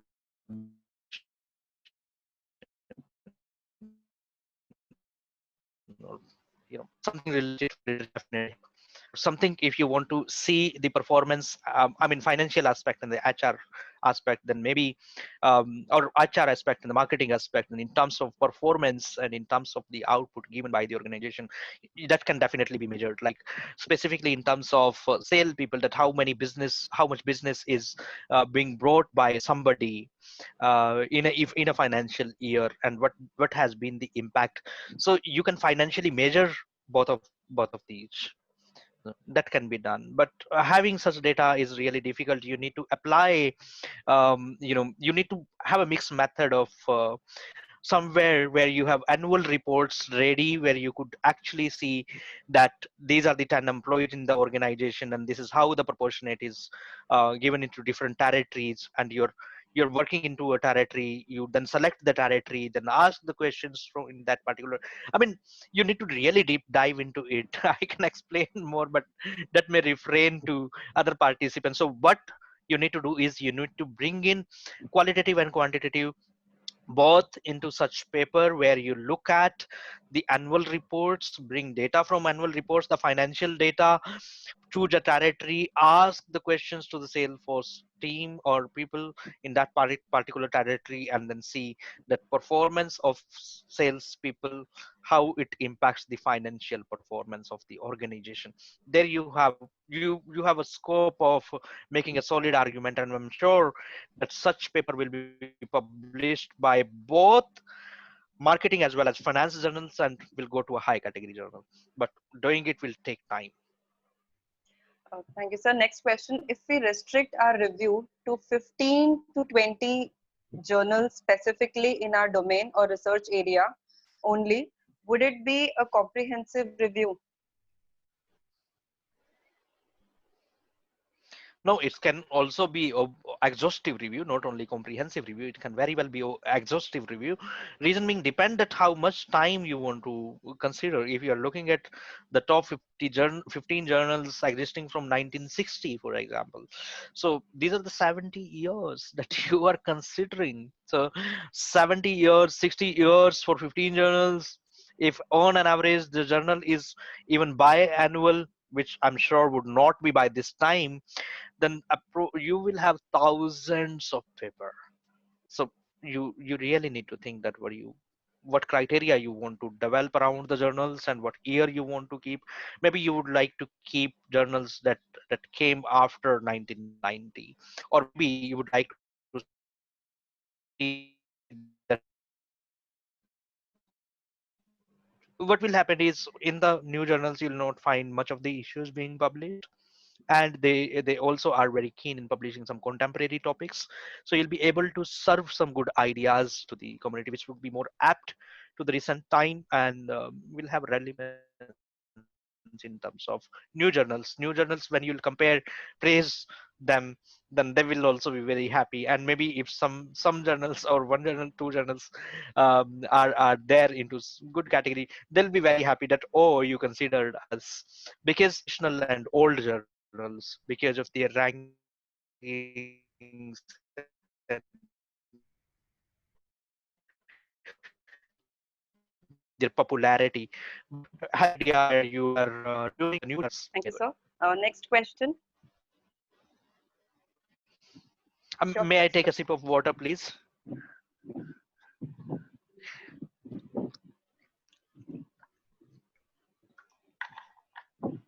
Sorry. Thank you. Okay, sir. Next question. How to address a rejection or selection of a manuscript mail from the editor-in-chief? Is there Why do any you need to? particular format? No, but why do you want to reply to the rejection? That is my question. I mean, rejection is already replied by the editor with certain comments. If you'd like to thank you, just simply say that I am thankful that you took efforts to take the review process, and hopefully this time my manuscript was not a good fit with the journal, but this will not demotivate me in submitting my more quality research. So next time I'll come with something which is more apt and up to the expectation of reviewers, editors, and will have some value addition for the readers. I mean, however, one should not do it, but If somebody wants to do it, can do it that way. No, definitely do not ask regions for rejection, please. That can put both editors and author into a very bad situation. Next question, sir, kindly elaborate that why it is suggested to use the term propositions rather than hypothesis in literature review section.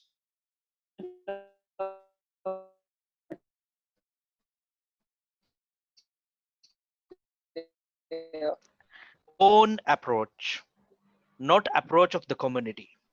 Proposition is something that literature is hypothesis is I hypothesize. I am hypothesizing as Sudhir as individual. My other colleagues may not. But when I say proposition, that this is the literature and based on this literature, I am proposing it. I'm proposing as a Sudhir, but this is given by somebody else. So that is the reason. Thank you, sir. Next question, difference between framework and model. Framework is conceptual and model is that can be tested. Any guide on how a new researcher can differentiate between a conceptual and theoretical paper?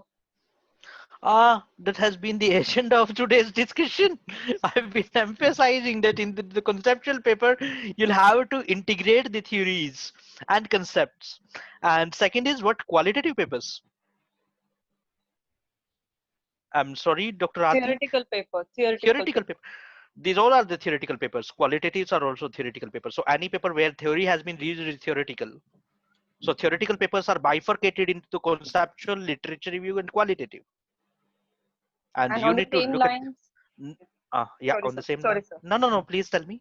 What does theoretical explanation and theoretical foundation in a research paper mean? I'm not able to understand the question fully. I'm so sorry.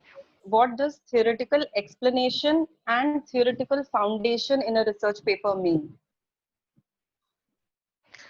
Theoretical explanation and theoretical foundation. Theoretical foundation is, I think, as far as my best understanding, is that what is the root of the topic that you are discussing, and the theoretical explanation is the kind of theories that you're going to use. So you may use multiple theories, but your focus is on one. So the main argument where your focus is you need to lay down the foundation to that. Other theories you can touch. Thank you, sir. Sometimes we don't find enough literature for contemporary topics which are well It discussed. cannot be happen. It cannot be happen simply. I do not agree at all. And something where research is not available, you should not work on that. And specifically to review. When literature is not there, what are you going to review? That's the simplest thing. You're going to review only when adequate literature is available. Yes, sir. I'm sorry for this hard comment, but that's the truth. Okay, There sir. should be adequate literature available to review. Okay, sir. Next question, how to prove disruptive changes happening, for example, changes because of technology? How How to to prove disruptive changes happening? prove? I did not understand what the word was. Prove, sir. How to prove? Proof. Prove Prove. disruptive changes. Yeah. That's a very broad topic. You have multiple ways to prove disruptive changes. Okay, like I'll give you an example of social media. The number of footprints, the number of likes, the number of clicks, the number of widgets made is one way that companies are proving too. If you look at the review papers, they also have opted to number of citations, downloads is the second way. And disruptive changes, I mean, what disruption is somebody talking about? That should be clear. Is it digital disruption that one is talking? Is information disruption that one is talking? I mean, what kind of disruption it is. If it is an information disruption, then can look at the information sources, resources, and information frameworks. If it is about digital, then can look at the digital sources, digital resources. I mean, should know what disruption mean to the author, and then basis on that, It is they on will the have to basis of prove. disruption due to technology. Disruption happened due to This is technology. the Technology yeah, is yeah, an but example. technology is very vast in itself. Automation is a technology. Okay, if I talk about uh, manufacturing units, manufacturing organizations, then automation is one technology. They brought in a lot of automation. So am I referring to that? Am I referring to the human technologies that has come? Or am I referring to the machining technology? Am I referring to the information technology? Technology is very vast. Technologies do not have one simple meaning. So one need to be very clear that what technology mean to them. Are they considering the digital technology, the information technology, or automation, or what exactly? Robotics, that's also technology. That may not be, big data is not digital, but that's a technology. Yes, sir. Next I'm question. What is sorry that I could not give very focused answer to the participant who raised this question, but what I could think is that you really need to define technology. Once when you will define technology, you'll be able to see how to prove that technology. yes, sir. What is the time taken for the review and publication from the time of submission? Sometimes it makes me really sad because being regimentary journal editor, it becomes very difficult for me also to answer. But trust me, we have number of papers to read, and I do not want to reject them without reading. And same happened when I push my paper somewhere. It can take up to 2 years in a good journal, starting from 2 months. So you may have a letter from an editor in 2 months if you're lucky enough, and it can still take 2 years. And when my paper, I'll give you just an example of a paper of mine which is going for several revisions into the strategic management journal. That's one journal where all of us dream to publish or aim to publish with. um, I did 7 8 revisions, and my editor capped it, said, Sudhir, I am not rejecting your paper. I don't know why, but I also don't know how many revisions it will undergo.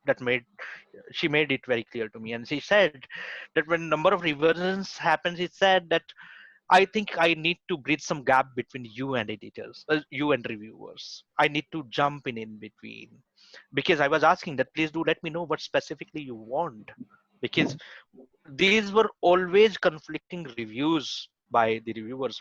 When I was addressing to one, the second one was agree that why you made changes here. And though they were looking at the response letter on common, but they were not agreeing, and the fight started. And trust me, it's a real instance. The fight started between both the reviewers. One was saying that no, you should keep it like this. One was saying that you will have to change it. Then editor will have to take a decision what way they want, and editor said their perspective. Then the both reviewers said that no, we do not agree to it. And because these are more regimentary journals, reviewers are more powerful than editors, mind it.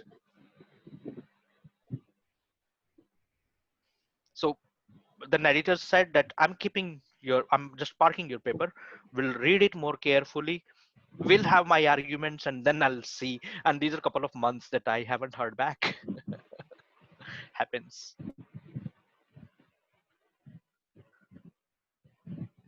So Sir, our it depends last on your luck. question.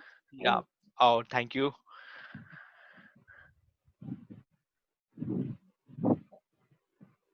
Our last question.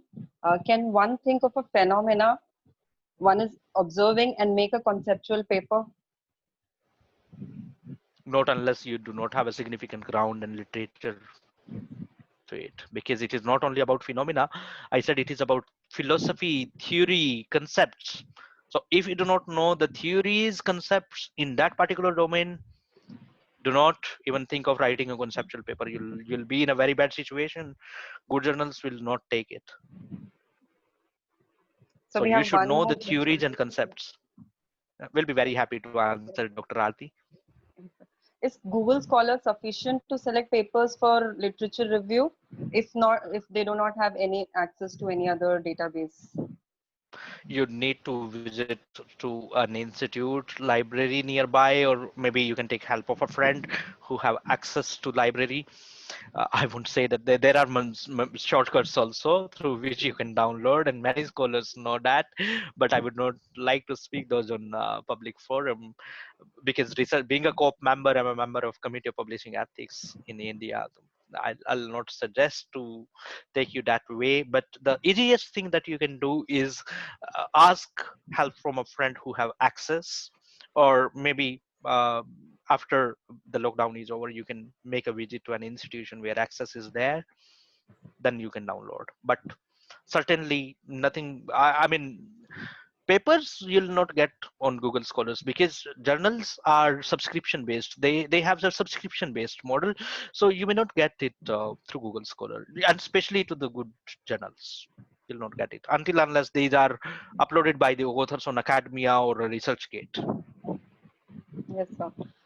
So if a publisher asks us for revision several times, like 4 times, is there any chance of accepting it? Yes, there are very fair chances of acceptance, and that is the reason I'm relying on my SMJ paper. That someday it should come. There are very fair chances. Otherwise, editors do not take more than 3 revisions, and up to the 3 revisions, if they do not see any significant change being done by the author's side, or still if they see that articles cannot be taken at a place where it comes on the final leap of acceptance of publications, then they do not like to invest efforts, because a revision is not effort only of authors. I mean, we need to understand it's effort of a reviewer who is doing a volunteer job. It's effort of an editor who every time assigning reviewers to the paper. So these are also there. So revision is effort of several other people, not only of the author. Yes, sir. Yes, sir. So again, last question. How does one decide the journal they should pick to publish in? Okay, let me tell you, I'll have to bring it more clarity into it. Look at the list of ABS and ABDC and Scopus. There you can choose domain wise. Look at the number of journals. If the number of journals related to your domain are less in all these 3, then you can pick up all the journals. If the numbers of journals are higher in the list, then you need to cut it short. I mean, you need to eliminate certain journals. And what the criteria you can keep or to eliminate certain journals are that you pick up the ranking, that anything beyond B is okay. I mean, below B you're not considering, above B you're considering. One way.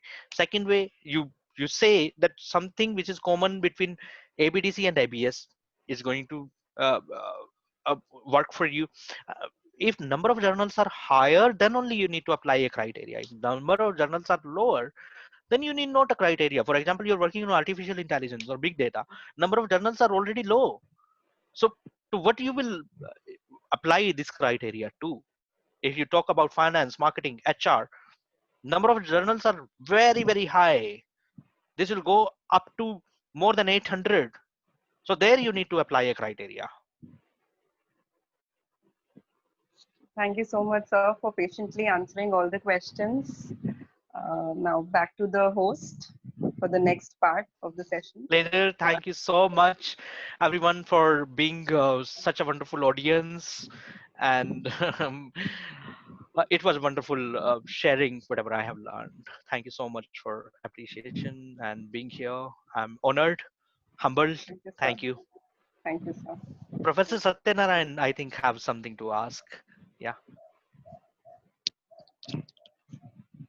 Can host unmute him so that I can listen what he said, what he is trying to say. Yes, sir, I've asked Mr. Sudhir.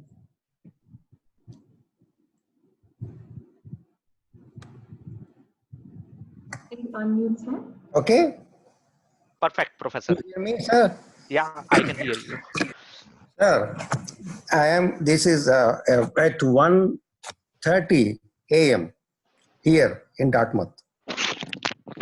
When I joined the session, I thought, let me stay here for 15-20 minutes and go to bed. But you forced me to stay here for 2 hours. Wonderful presentation. Excellent presentation.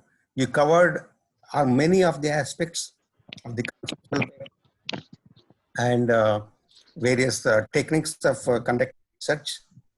And this is really very interesting, very informative and interesting. I remember a long time back in 2006 or 5, I think, I got one conceptual paper, model developed, published in Leadership and Organization Development Journal. It took almost 2 years to get the paper published. Model, as you mentioned, propositions, right? Somebody asked a question, proposition. Propositions are the one we state them, we don't test them. When you test, then we have to mention hypothesis, right? And you give wonderful presentation, clarity, excellent. And this is now 3:45 a.m. So nice of you, Now, Professor.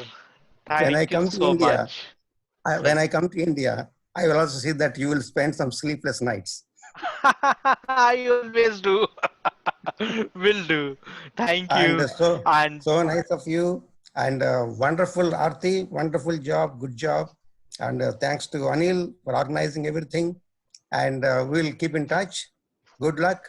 And I hope in SMG, you know, I remember there is one paper that took 7 years to get published in yes, strategic, my area strategy. Okay, my JBR paper, it took 3 years. My JOM paper, Journal of Management, it took 3.5 years to get published. Journal of World Business took 3 years. So these premier journals, you know, they take, as you mentioned, from 2 months to 3 years, 2 years or 3 years. yes, it is. You can think of, you know, AMJ, AMR, SMJ, ASQ, Org Science, Management Science, Journal of Advertising, Journal of Marketing, Journal of Marketing Research. These are all premier journals. You have to invest a lot of time in this. And wonderful presentation. Congratulations. Thank you, Professor. We'll keep in Honored. touch. Sure, Yeah. sure, sure. My coordinates Thank are you. with Professor Aarti. And we'll take yours. We'll stay in touch. I know. Otherwise, When I come there, I will visit your institute also. FII please do. Institute. You're most welcome. Most I am welcome. from Delhi, actually. Okay, okay, great knowing you, Professor. Thank you so very much. And I'm really honored to have such wonderful words from an eminent professor and scholar like you. Thank you. I'm a small person, so not eminent. Thank you. Thank you very much. Please. Yes, Anshul, over to you. Thank you so much. Thank you so much. I would like to thank each and every participant and Miss Aarti Kardyan ma'am for taking up the questions of our participants, Dr. Satyanarayan Pariyatam sir for sharing his vision, and Dr. Sudhir Rana sir for clearing each and every doubt of our participants. Thank you so much, everyone. With that, we come to the end of our Q&A session. And I would now like to request Ms. Aarti Saini, the convener of Commerce Association, to present vote of thanks. Thank you so much, Pankaj. So before I begin with my formal vote of thanks, I would like to thank Pariyatam sir for being here and staying here. It's midnight at his place, and definitely it's his patience, and I can understand the kind of motivation he's giving to all of us. When it's time to learn, there is no time limit. Thank you so much, sir. I express my thank you to Sudhir Rana sir also for his patience and so much learning which he shared with us in very simple words. And this is actually an opportunity for all of us to get into the world of research, which I always feel that everyone should know, because it's all about patience when we talk about research. It is nothing that we can think that it is just happening over a blink of time, but definitely there is a patience which we require. So with this, I begin with the formal vote of thanks. I would like to thank respected Principal Sir, Dr. Anand Sardana, Teacher in Charge, Dr. Anil Kumar, Session Moderator, Ms. Aarti Kardyan, my student coordinator team, Pankil Suri, Dakshesh, Hardik Jain, Yuvraj, Bhavesh, Anirbhar, and my dear participant colleagues. Thank you all for being here, staying with us for this webinar and showing your trust with us. And this is a kind of motivation for all of us that we can actually conduct a webinar for you, because the motivation comes from the participant when we get so many queries from them when we are going to have the next webinar. So that triggers our senses that we actually have to work, because many people are looking forward. So we are glad that there are more than 100 participants who are directly in touch with us since the very first webinar series we started. So it is a motivation for us. I thank all of you. And with this, I'll hand over mic to Pankaj, and definitely I would request everyone to stay here for virtual group photograph. Thank you so much.